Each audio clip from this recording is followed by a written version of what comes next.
In December 2020, the United Nations General Assembly called on member states to include sports and physical activities in their post-COVID-19 recovery plans as an enabler to sustainable development. But in Uganda, sports is ingrained in the social fabrics of the society. If you tour the country, it is not uncommon to find children playing football with the plastic bottles or girls playing dodgeball innovatively made locally from home. Talented youth would engage in a bit of sports at the lower levels and would later drop off due to several factors including lack of financial support, poor skills development, and a non-existent accountability system to track talents. Aaron Nalal, the CEO of Northern Region Football Association, says the development of football in the country needs to be tackled from the grassroots level. You see, the growth and development of football is not a one man's responsibility, not a region or FUF alone. It is a collective responsibility, both the internal stakeholders and then the external stakeholders. But now for us, we try up to district level. Then when they try national, that is when our hands can support. And thereafter, we close our hands because of finance. It is against this backdrop that NIFT, a football tournament launched by the mayor of Lira City, Samatul, sought to contribute to the development of sports in the region.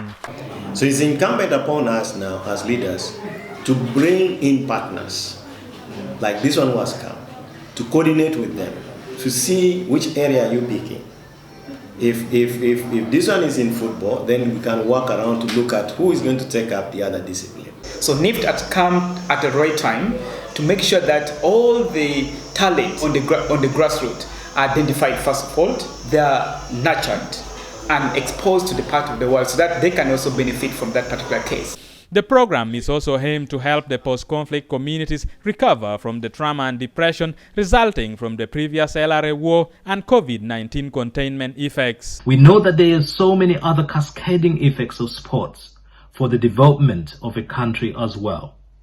But as individuals, we know that the shattered social fabrics of every person in our country, particularly in our region of Lao sub-region, that people who have been living under lockdown for such a long time, once they come out, they will be looking out for something that they can do to bring back their social excitement and let things go back to the way they used to be. And as NIFT continues to carry out all its competitions and tournaments within these communities, every year NIFT expands to carry out its activities in a much larger NIFT catchment area. Shall be rectified, yeah?